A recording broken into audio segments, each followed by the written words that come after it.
ఈరోజు సగం పనులైన అధ్యక్ష. ఆ 4 పోర్టుల మధ్యలో ఈ 10 నెలల నుంచి పనులు ఆగిపోయినాయి అధ్యక్ష.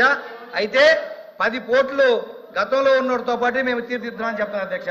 ఇది మీరు రికార్డ్ చెక్ చేసుకోండి. మేము కానీ నేను ఏదైనా సత్యదూరంగా మాట్లాడుంటే నా మీద ఏ చర్యలు తీసుకున్నా నేను సిద్ధం అధ్యక్ష. ఇది మాత్రం నిజం. మీరు గవర్నర్తో అబద్ధం ఆడిచ్చారు. ఈ బుక్ లో ఉంది, ఇది చూసుకోండి మీరు. సరే సత్యదూరం అని చెప్తున్నాం కదా, సత్యదూరం అధ్యక్ష.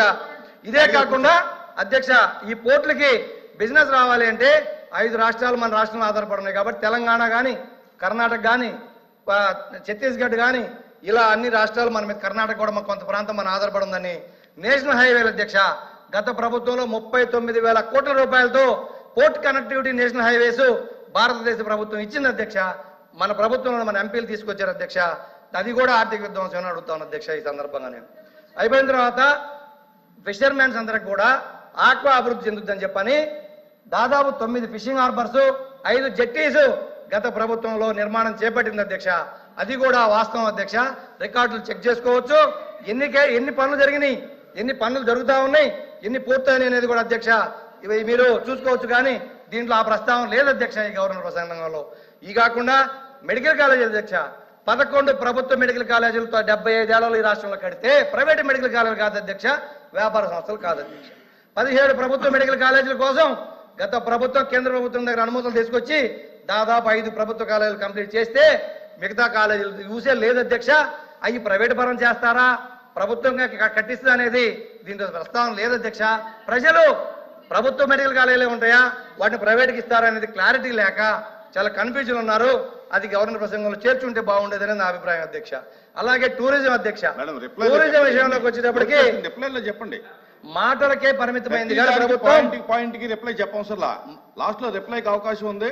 వాళ్ళు ఏదైనా తప్పు మాట్లాడితే రిప్లైలో చెప్పండి, మీరు కరెక్ట్ చేయండి. టూరిజం విషయంలోకి వచ్చినప్పటికీ అధ్యక్ష, గతంలో కూడా ఇదే సభలో మేము కూడా చెప్పుకున్నాం అధ్యక్ష, టూరిజం మాటలకే పరిమితమైంది కానీ ఇంప్లిమెంటేషన్లోకి వచ్చేటప్పటికి మేము గతంలో కూడా నేనే అడిగిన అధ్యక్ష. పేద బడుగు బలహీన వర్గాలు ఉన్నారు, తీర ప్రాంత ప్రజలు ఉన్నారు, మా అటవీ ప్రాంత గిరిజనులు ఉన్నారు, వాళ్ళందరికీ అవకాశాలు ఇవ్వండి, టూరిజంలో వాళ్ళందరూ ప్రోత్సహించండి అని చెప్పి మేము గతంలో కూడా అడిగాం అధ్యక్ష. దాని మీద కూడా ఓరకు మేము అభివృద్ధి చేస్తామనే మాట తప్ప ఎక్కడ ప్రాక్టికల్గా ఈ పుస్తకంలో కనిపెట్టదు అధ్యక్ష. శాంతి భద్రతల విషయంలోకి వచ్చేటప్పుడు అధ్యక్ష, ఇప్పుడు అందరూ మా సభ్యులు మాట్లాడారు అధ్యక్ష. ఈ పుస్తకంలో 35,000 మంది అని గవర్నర్ గారి ప్రసంగం లేదు అధ్యక్ష. కానీ నాకైతే కొంత విషయం తెలుసు అధ్యక్ష. గతంలో వీళ్ళు ఎప్పుడైతే అపోజిషన్ ఉన్నప్పుడు ఆరోపణలు చేశారో ఆ ఆరోపణలు 35,000 మంది మిస్సింగ్ అయ్యారని డిప్యూటీ సీఎం గారు కూడా ఆరోపణలు చేశారు అధ్యక్ష. ఆ టైంలో చేసినప్పుడు డీజీపీ ఆఫీసు గత పోలీస్ డిపార్ట్మెంట్ వాళ్ళే ఎక్కడ ఇది సత్యదూరం కానీ మిస్సింగ్ కేసులు నమోదైంది 700 మాత్రమే నమోదైనవి. అవన్నీ కూడా కిడ్నాపులు కానీ వేరే కాదు రకరకాల కేసులు నేను చెప్పడం జరిగింది అధ్యక్ష. ఆ 700లో కూడా ఉదాహరణకి చెప్తున్నా అధ్యక్ష, ఉదాహరణకి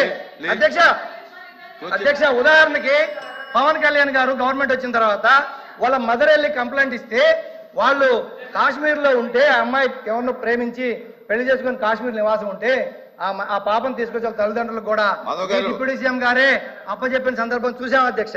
మీకు తెలుసు అవి కిడ్నాప్లా, మిస్సింగ్ కేసులా, వేరే డిఫరెంట్ కేసులు మీరు మీ శాఖలో మీరు పరిశీలించుకోండి. అవి దీంట్లో లేవు అధ్యక్ష.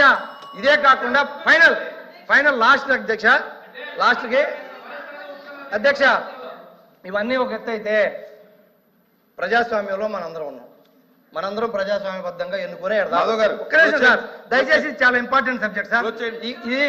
ఈ పుస్తకంలో నిన్న అందరూ మాట్లాడారు, ఈ పుస్తకంలో ఆ ప్రస్తావన లేదు. నిన్న చాలా మంది చాలా రకాలు మాట్లాడారు. దయచేసి ఇంకో 2-3 నిమిషాలు నేను ముగిస్తాను అధ్యక్ష. 2-3 నిమిషాలు అధ్యక్ష.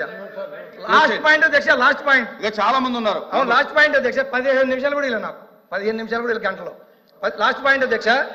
ఒక్కరే అధ్యక్ష లాస్ట్ పాయింట్ మీరు అధ్యక్ష, ఇది అందరూ వినాలి అధ్యక్ష. ఇప్పుడు ప్రజాస్వామ్య వ్యవస్థ, భారత రాజ్యాంగం వాటి మీద గౌరవం నుండి అందరం కూడా దాని ద్వారా ఎన్నుకొని సభలకు వచ్చారు అధ్యక్ష. చాలా విచిత్రంగా మాట్లాడుతున్నారు అధ్యక్ష. నిన్న గవర్నర్ స్పీచ్ అయిపోయిన తర్వాత అందరూ బయటకు వచ్చేసి ఏంటంటే ప్రభుత్వం ఒకటి ఉంటుంది అధ్యక్ష, ప్రతిపక్షం ఒకటి ఉంటుంది అధ్యక్ష. ప్రభుత్వం అంటే ఏంటి? అధికారాన్ని వాళ్ళు భాగస్వాములు కావచ్చు, వాళ్ళు కావచ్చు పంచుకొని ప్రజల చేత ఎన్నుకోబడి ప్రభుత్వంలోకి వచ్చారు అధ్యక్ష. ఒక్క నిమిషం ఎన్నుకోబడి వచ్చారు. ప్రతిపక్షం అంటే ఏంటి అధ్యక్ష? పిఎస్సి చైర్మన్ ప్రతిపక్షం వాళ్ళకి ఇచ్చేది భారత రాజ్యాంగం ప్రకారం, ప్రజాస్వామ్యం ప్రకారం సాంప్రదాయం అధ్యక్ష. అధికార మాధవ్ గారు ముగించండి. అధికార ప్రభుత్వానికి అధికారంలో భాగస్వామ్యులుగా ఉన్న వాళ్ళకి, మంత్రులుగా డిప్యూటీ సీఎంలుగా ఈ సభలో ఉన్న వాళ్ళకి అయిపోయింది. ఎలా పిఎస్ ఇస్తారు? ఎలా పిఎస్ ఇస్తారు? ప్రతిపక్షం ఏది అధ్యక్ష? లేదనుకోండి, వాళ్ళే ప్రతిపక్షం రావాలనుకుంటే వాళ్ళు రాజీనామాలు చేసి మంత్రులు డిప్యూటీ సీఎంలు వచ్చేయండి. మాధవ్ గారు అంతేగాని ఓకే. ఇలా ఎవ్వరి నోటికొచ్చిన మాట్లాడి ఈ రోజు గవర్నర్ ప్రసంగంలో రాష్ట్రానికి సంబంధించింది ఏదీ లేదు. ఇంకొక విషయం అధ్యక్ష, గత ప్రభుత్వం అన్నారు వడ్డీలు కడుతున్నామన్నారు. గత ప్రభుత్వం వడ్డీలు కడుతుంది వాళ్ళు చేసిన అప్పులకి, మేము చేసిన అప్పులకి, మేము కట్టే వాళ్ళు చేసిన అప్పులకి 3.5 లక్షల కోట్ల అప్పు 19 నాటికి ఉంటే 1 లక్ష కోట్ల బాకీలు పెట్టిపోతే ఆ బాకీలు 19-24 మధ్యలో జగన్మోహన్ రెడ్డి ప్రభుత్వం తీర్చింది. ఆ 3.5 లక్షల కోట్లకి మేము వడ్డీ కట్టాం 5 ఏళ్ళు. మంత్రి గారు, హోమ్ మినిస్టర్ గారు కూర్చో. అయిపోయింది, కూర్చోండి. అధ్యక్ష